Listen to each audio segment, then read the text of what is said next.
Match week 7 begins with Manchester United against Everton. You simply cannot keep Cristiano Ronaldo out of the headlines. He scored the winner in Fergie time against Villarreal in their Champions League group game this week. Chelsea look to bounce back from 2 consecutive defeats as they take on Southampton at Stamford Bridge. And it could be a big day at the bottom of the table with Burnley, Norwich, Southampton, Leeds and Newcastle all still looking for their first win of the campaign. The late Saturday kick-off is at the Amex as in-form Arsenal travel to Brighton. Then 4 more games to come on Sunday, including a huge clash at Anfield between Liverpool and Manchester City. And looking at the top of the table, that's first versus second going head-to-head. Man City are a point behind Liverpool, along with 4 other teams who also have 13 points. Another win for Arsenal could see them jump into the European places. At the bottom of the table, there's 5 teams yet to pick up a win in the league this season, and Tottenham, after a strong start, have slipped into the bottom half on the back of 3 defeats in a row.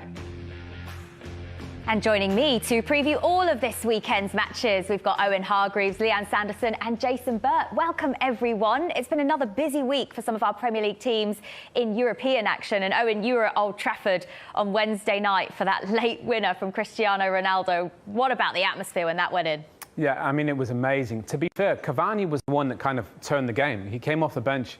He was chasing the ball, pressing. He played up top with Cristiano Ronaldo. And I remember he won a ball back. He sprinted by Cristiano Ronaldo and won it back and pressed, and the stadium went crazy.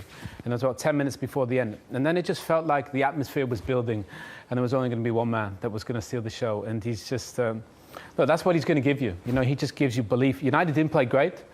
But with all those star players that they have, with Cristiano and Cavani and Greenwood and Sancho, there's difference makers in there. And I think Ole's still trying to find his style. But with Cristiano at the top of the pitch, anything's possible. That made you smile, Leanne, didn't it, as a United fan? Absolutely. And I think, you know what I think of Cristiano Ronaldo. Everybody does. He's my favourite player ever. But, the fact that, as Owen said, there was only going to be one man, and it was a 95th minute, yes. But I do think it's overshadowing the cracks at Manchester United at the moment. I think Ronaldo is getting them out of jail quite a lot. So we'll talk about that later in the show. But I think he's been phenomenal since he's come in. And people that question his age, if he was still quick enough, I think he's showing that he's more than capable of playing at this level still. Yeah, there's so much to discuss about Manchester United, but also Chelsea have had a really interesting week, Jason, and you were out in Turin for that defeat against Juventus. What did you make of them? I thought it was slightly worrying, actually, to be honest. I mean, Juventus haven't been in great form. Obviously, you had a poor start to the season and played quite defensively, really, and tried to catch Chelsea on the counter-attack on the break, and they succeeded in doing that. What worried me most about the Chelsea performance was they looked a little one-dimensional. And I think the signing of Lukaku obviously has been a good thing, and he's obviously clearly improved them as a team, much more of a threat now, much more of a prospect actually winning the league. But I think also a little bit like with United and Ronaldo, they're almost like relying on him too much, and they just couldn't give him the service against Juventus.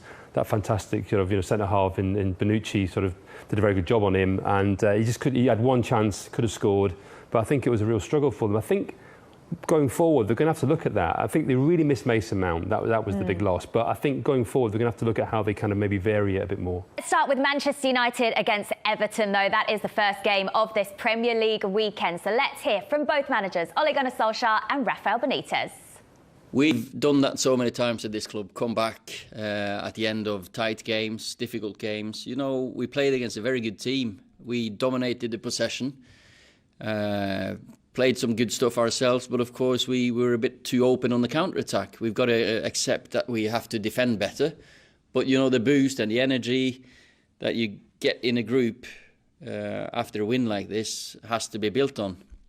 Then again, it's a very, very quick turnaround. It's a different turnaround than last year when we played Everton away, when we played Wednesday night and Saturday morning. But still, the players are not going to get caught out. We've got to start as we finished on Wednesday night. Obviously, when you win against a good team, always is massive, and then you have very good memories. But now it's just to concentrate on that. It will be a tough game, difficult game against a very good team. People can talk about, they lost this game or the other one, but they have so many good players that anyone can make the difference, like they did against Villarreal. So for us, it's just, or for me, is to concentrate on to do well, to be sure that we can present a team that can compete and try to get the 3 points. That's it. I saw in the press that the people talking about Seamus, Coleman and Dominic, but they are not ready yet. They are training, they are starting on the pitch little by little, but still they are not ready for this game. Well, it's a great way to start this Premier League weekend at Old Trafford, where there were, 70-odd thousand fans making all that raucous noise at the end of that Champions League game on Wednesday. They'll be back there for the visit of Everton. And you mentioned it a moment ago, Owen, didn't you, about whether or not some of these results are papering over a few cracks at Manchester United. But can a big win like that in Fergie time just kind of kick this team on now? Winner ever in a European tie at Old Trafford. I mean, that is, they've had some amazing winners. So you'd like to think it'd give the team confidence, but there was a lot of areas where I think you'd come away worried. Obviously, Leanne made a really good point in the fact that because you win like that, you maybe don't focus on, some of the other stuff that happened. They could have been 4-0 down in the first half against Villarreal. So I think Ole's got to find a way to get the balance right. I think if you look at Chelsea, Man City, Liverpool, we know exactly how they're going to play. We know their style, we know their philosophy. We look at United, and right now it's the star players getting them out of trouble. So what is the identity going to be? Is Pogba going to play off the left? Is he going to play central like he did?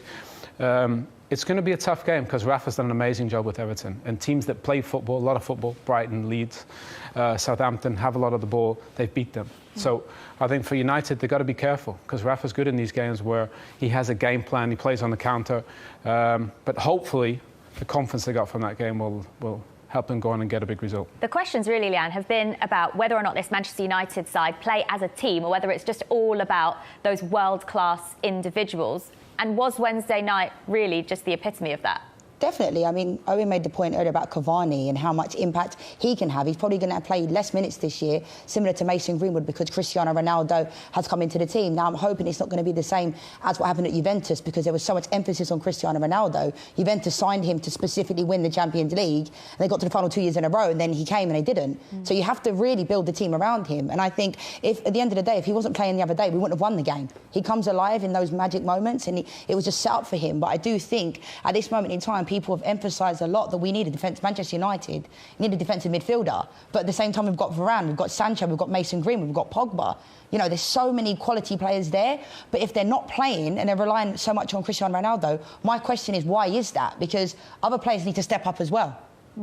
Jason, in terms of what's coming up for Manchester United, it's a big month of fixtures and some really tough games on the way. Is this when we'll see whether or not Man United can be genuine contenders? I think they'll hope that's the case because, I mean, they have in the past tend to do better against some of the better teams. Solskjaer's got some good results in those games against other big clubs. They've really struggled, as Owen said, against teams such as Southampton and obviously Villa and so on. I mean, I'm much more critical of the whole situation with Manchester United. I think it's just not working. Really? I really don't think it's working under Solskjaer. Owen mentions the identity. He's been there 3 years. I mean, Graham Potter's been there a year at Brighton. We know the identity of the team. He's changed it in a year. What has Solskjaer done in 3 years? They just bought a lot of players, a lot of expensive players. People talk about defensive midfielder. Spent 50 million on Fred. They spent 40 million on Donny van de Beek. Just collecting all these players. That's what my feeling about it is. And I think the harshest thing I could say, which is probably not very nice, but if Klopp, Guardiola, Tuchel left their jobs tomorrow, what would happen? They'd be in a top job as soon as they wanted to be. If Solskjaer leaves, where does he go? If Graham Potter leaves tomorrow, if Dean Smith leaves tomorrow, if Thomas Frank leaves tomorrow and they go for a job interview and Solskjaer's on the shortlist, who gets it? I don't think Solskjaer gets that job. But don't you think Ole's done a very good job of getting rid of a lot of... I think what he's done, Owen, and get the philosophy back, get the fans back on side, because I think he's helped with the mood and the atmosphere. That for sure. And I think there was a lot of trauma at the end of Mourinho, and I think that was going to take some time to bring that back. And in terms of that, he's done a very good job. But now you've got to move on. But Jason, if you look at how far away Manchester United were, I mean, even I remember last year saying how far away Man United, and you'd say at least 4 players. Right winger, defensive midfield player, centre back and a full back. All of a sudden now you can look at United. The first time I could say maybe in a decade where I could say Man United have a puncher's chance to win this, to go and win the league. I believe that, talent-wise.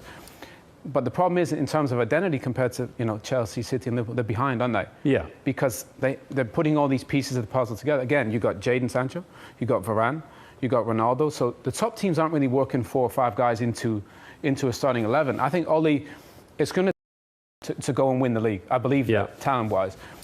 But the problem is, in terms of identity, compared to Chelsea, City, and Liverpool, they're behind, aren't they? Yeah. Because they're putting all these pieces of the puzzle together. Again, you got Jadon Sancho, you got Varane, you got Ronaldo. So the top teams aren't really working 4 or 5 guys into a starting 11. I think Ole, it's going to take time. I think it's a work in progress. But I think they're a lot better off than where they were a couple of years ago. But me as a Manchester United fan, I look at it and I think to myself, we've added to the team. I agree with you about Ole to a certain degree, but I do think he's got rid of a lot of players that needed to be got rid of. There's so many players that he got rid of. But at the same time, why is it that I still sit here as a Manchester United fan and don't believe we're going to win the league? Chelsea got Lukaku and everybody's saying, well, they're going to be higher than Manchester United. Why is that? Do you not think you can win the league this year? I don't think so, but I don't know why. And as a Manchester United fan, that definitely hurts me to say that because I'm used to us winning things. But I think realistically, it doesn't look that way. And maybe Ole Gunnar Solskjaer is the reason for that, because I think if these players were at a team like Manchester City or Liverpool, we'd be talking about them winning the league. And I don't know why I feel that way. No, that's basically my point. I mean, I think it sounds awful saying it, really, but I just feel that there comes a stage where, I absolutely agree with Owen, post Mourinho, they needed to almost change. Well, they did need to change the mood of the club. It was traumatised. It was traumatised. But he was the last manager to win a trophy there. Yeah, exactly. But I think the debris was needed to be picked up, and that's exactly what Ole's done. The problem is, I think the rate of progress is just far too slow now. I think at Manchester United, you can't go 3, 4 years now without a trophy. How many more years? Well, the players are happy again, but you have to win.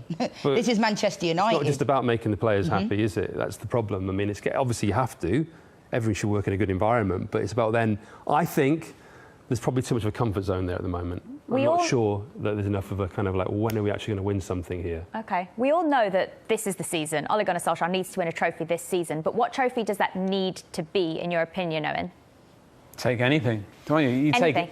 Well, they're out of the League Cup. They're out of the League Cup already. Well, I would have taken that. I think you've got to start somewhere. So you've got to have a platform for.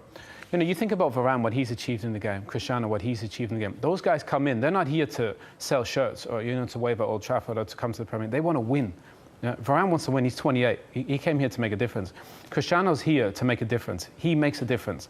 And he will demand from all those players in that dressing room every day in training, lads, we got to go. We got to go win something. Whether the other remains to be seen, but I think having another leader in there with Varane and Cristiano to go with Harry Maguire, David De Gea looks absolutely outstanding. I think by the end of this year, if they're not near enough or close to winning something, you'll see changes. But this, for me, is the first year where United could say, we have a chance to go and compete with the top teams. They were so far behind Chelsea, Man City and Liverpool, it was almost unbelievable. Now, I think we need to be patient. They tried Van Gaal, they tried Mourinho. What did they get them? Nowhere. If anything, they went further back. So keep on this path, find a clear identity, figure out where Paul Pogba plays, and let's go and win something. You say figure out where Paul Pogba plays, but how long has he been there? I'm not blaming. A long time. Yeah. So we're still talking about where does he play? Well, for me, he's not. I love Paul, but he's not a world-class left winger.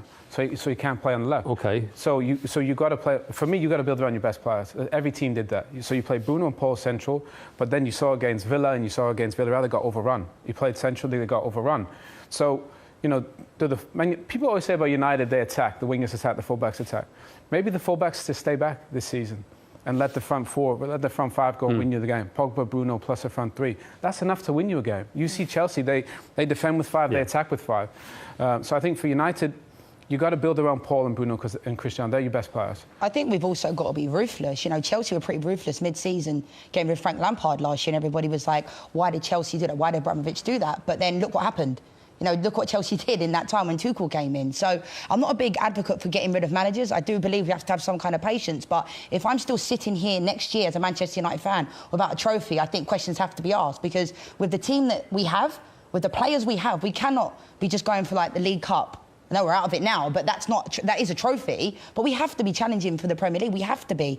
Because what more do we need? Especially when you've got a player like Cristiano Ronaldo returning to the club. As for Everton, on their visit to Old Trafford then, has this almost come at a bit of a bad time off the back of that win in the week for them?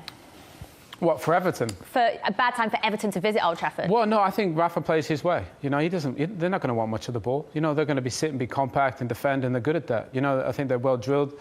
United are going to play their way, and I think you've got to be very wary of Rafa's teams because, they're so well drilled and so well designed that I think and again, you'll probably see Paul play on the left again, because he won't play him central because he probably won't trust him to be in there in a game like that. So I think for Rafa, every game they play, they're in, and I love that. They play with great personality and spirit. I just love that when teams compete like that. So I don't think it'll be easy for United, but again, I think the star players will win them the game. But I think Everton make it interesting. What have you made of Everton under Rafa Benitez so far? Because they're right up there. I think he's done a great job. I think it was quite smart actually not to spend any money in the summer. I think that actually took some of the pressure off in a sense. Obviously, Demarai Gray, Andros Townsend have both been great signings, and there were areas of the pitch where we're bringing in those wingers. You straight away knew what sort of football he's going to play. That was quite clear with those players. But I think he's got them organised. He's getting the best out of Doucouré, obviously Alan. He's missing Calvert-Lewin and Richarlison, which kind of changes the game a little bit. Because I think with those two, they'd be much more competitive, I think. But no, I think he's done a great job. I think he's going to get them there, basically, in terms of their being back into that sort of top 8, in terms of challenging again. What will be interesting with him, by the way, is next summer. Because if they have a good year this year, I could see him going to the Everton board and saying, right, let's rip it up. I want to change it now. I want him in. I want him in. I want him.